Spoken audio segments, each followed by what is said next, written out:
Всем привет, меня зовут Алла, и в этом видео я покажу подробный мастер-класс по пошиву вот такого замечательного блока. Долго тянуть не буду, приступаем. В качестве основы я взяла спанбонд, у меня плотность 50, это не тканное полотно, продается в строительных магазинах, в магазинах все для мягкой мебели, а также в тканевых. Бывают разные плотности, абсолютно неважно, но я выбрала среднюю, то есть у меня есть более плотный и есть более тонкий, но вот что-то среднее. В качестве основы можно брать не только нетканное полотно, мне нравится оно тем, что оно очень стабильное, не тянется в разные стороны, но также можно заменить любой ненужной вам тканью.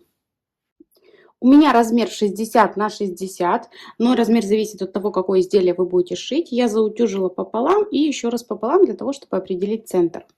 Шить буду из полос, поэтому заранее подготовила и нарезала полоски джинсовой ткани. Все они у меня разной длины, но одинаковой ширины. И это 4 сантиметра. Также для центра я подготовила вот такой небольшой кусочек. Взяла его с потертостями. Мне это очень нравится. Размер, ну вот 8 на 7,5. Ну то есть размер центральной детали может быть абсолютно любой. И вот так прикладываю в центр. Расположить можно как угодно. Это без разницы. И я уже подготовила полосочки, да, вот несколько. Нашивать буду не по квадрату, а немножко со скосом. Вот, например, прикладываю первую полосочку и пришиваю. Прошила. Лишний до припуска я срезаю, отгибаю и делаю отстрочку. Вот так это выглядит. Утюжить в таком случае не обязательно. Но у меня предварительно все мои лоскуты, прежде чем их нарезать, я, конечно же, их утюжила. Далее беру следующую полосочку. Вот так. Прикладываю на лицо. Сначала смотрю, нравится мне или нет. Можно пришить вот так, вот так. Мне нравится вот так. И пришиваю. Пришила. Закрепки я не делаю, потому что каждая предыдущая строчка перекрывается следующей. Лишнее срезаю, отгибаю и делаю отстрочку. Далее я точно так же беру лоскуток, прикладываю, пришиваю, например, следующий вот так и следующий вот так. То есть двигаясь по часовой стрелке, замыкаю круг. Сделаю и уже потом включусь, покажу. Вот что у меня получилось. И сейчас еще мне мои полоски, я уже говорила, что они у меня разной длины, но очень много еще коротеньких. Пока мои полоски мне позволяют сделать еще один, ну, грубо говоря, круг или же следующий ряд.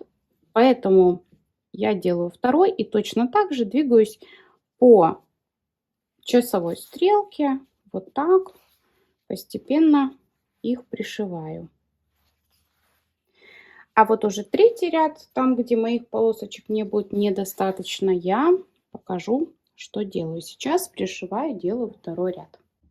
Когда я шью подобные блоки джинсовые, мне очень часто спрашивают, какая машинка такое берет, на чем вы шьете, и думают, что это делается на промышленной машинке. Да, у меня промышленная машинка есть, но такие блоки мне удобней и быстрее собирать на бытовой машинке. Смотрите, Джаном 6720, и на ней все блоки такие я шью.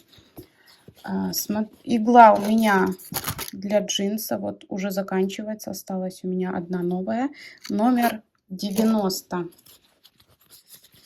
Почему мне на ней удобнее и быстрее? Смотрите, я сейчас примеряю, смотрю.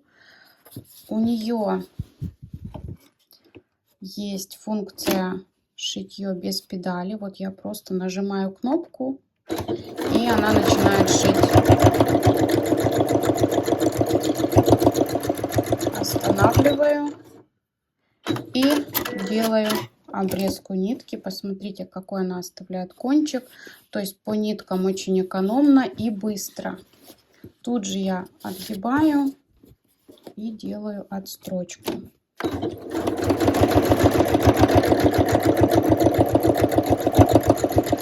Если бы я это делала на промышленной мне бы приходилось каждый раз убирать вот это все полотно, срезать нитки. Плюс мне удобно тем, что у меня горизонтальный челнок. Я вижу, сколько нитки у меня осталось.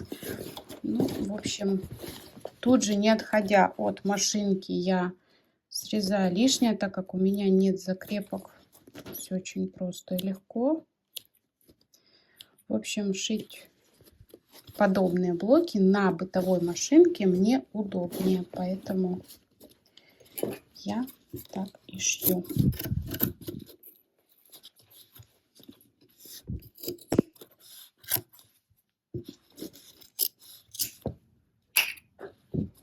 Все, тут же взяла следующую полосочку. Продолжаю.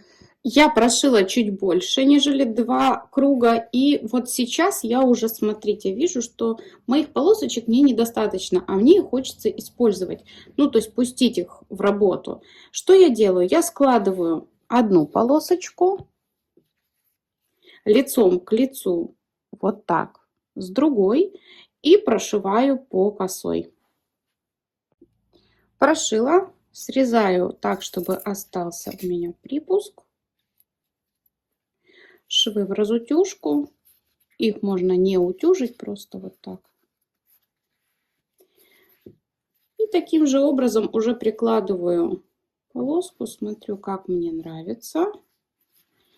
И пришиваю. Пришила точно так же. Отгибаю, делаю отстрочку.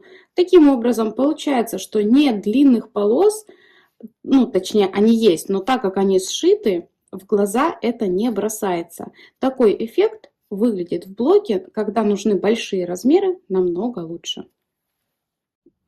Вот что получилось. И далее снова беру 2 полоски, складываю лицом к лицу и прошиваю. Только не запутайтесь, прошивать не вот так, потому что вы отогнете и будет просто не то. А прошивать вот так. И когда вы отгибаете, получаете ровную полосочку. Швы нужно обязательно в разутюжку, либо просто вот так раздвигать и пальчиками выравнивать, для того, чтобы не создавалась дополнительная толщина. Если у вас будет припуск на одну сторону, то когда вы будете делать отстрочку, тут будет слишком толсто. Так, поэтому делаем вот так. Прикладываю и пришиваю. Также таких можно полосочек сразу сшить несколько и уже просто пришивать на основу. Сейчас я именно так и сделаю и включусь позже, покажу. Вот, смотрите, я приготовила. Сейчас прикладываю, ну, образно, да,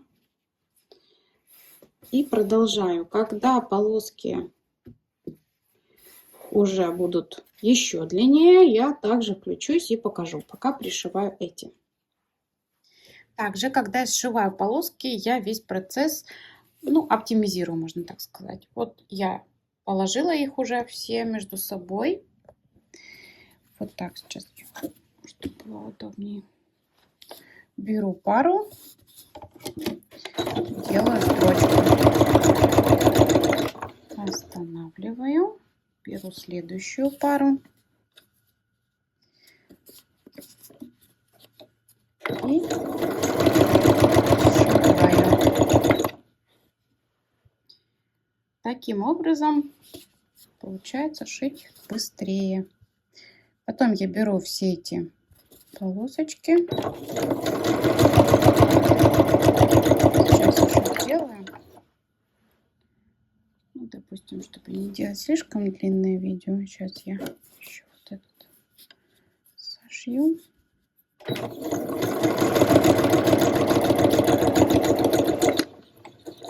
Когда я уже все полностью сшила, вот так они выглядят, я беру, разрезаю полностью с каждого, срезаю и делаю припуск. Так получается быстрее. По мере продвижения работы полосочки увеличиваются в размере. Это нормально. И для того, чтобы не было слишком больших переходов, то есть где-то у вас кусочек одного цвета, потом длинная полоса другого цвета, я делаю так. Когда мне уже хочется и мне не хватает полосочки, например, сшитой из двух, я беру третью и точно таким же образом пришиваю и получаю трехцветную полосочку. Сейчас сошью и покажу. Вот что получается. При этом можно пришивать, например, эту с этой в одну сторону, а эту с этой в другую. Так тоже можно, но мне больше нравится, когда они все в одном направлении. И вот так прикладываю и точно так же продолжаю работать. Если вы, например, слишком большое, например, покрывало хотите сделать вот таким цельным полотном, и вы хотите, чтобы не было длинных полос, пожалуйста, сшивайте вот такие полосы, не знаю, 10, 20, сколько угодно. И я еще заметила, что даже когда у меня есть, например, вот такая полоса, да, она достаточно длинная, почему бы ее сюда не пришить. Но вот я сейчас приложу, смотрите, вот, например, я прикладываю полосы одного цвета, без вот таких, да, сборных. Посмотрите, как сразу меняется картина. То есть вот эти переходы, слишком длинные полосы, вот я уже положу так. Смотрите, сразу не то. А когда это сшито вот такими полосами, получается вот такой эффект. Ну что же, я продолжаю. Далее включусь и покажу. Работу я закончила, и мой блок полностью готов. Он, конечно, впечатляющих размеров. Вот так выглядит изнанка. И у меня на канале есть подобное видео, похожий блок, но там немножко по-другому. Шьется он похоже на эту технику, но не из полос. В общем, для тех, кто видел то видео, и для тех, кто видит это видео, напишите мне в комментариях. Очень интересно, какой способ и какой блок вам понравился больше. Мне будет очень-очень интересно. Подобные полотна можно использовать в пошиве любых изделий. Я чаще всего шью сумки. Мои зрители активно используют в пошиве одежды, покрывала, подушечки, коврики, подстилочки. В общем, ограничений нет никаких. Но у меня из этого полотна будет очень интересное изделие. И это не то, что я только что перечислила. Если вам интересно, что это будет, подписывайтесь на канал, и вы обязательно увидите это в новых видео. А на этом видео подходит к концу. Если вам понравилось, поставьте лайк, напишите комментарий, а также подписывайтесь на канал, если вы еще не подписаны. Если остаются какие-то вопросы, всегда можно написать мне личное сообщение. Все мои контакты есть в описании под каждым видео. На сегодня все. Всем пока-пока и до новых встреч на моем канале.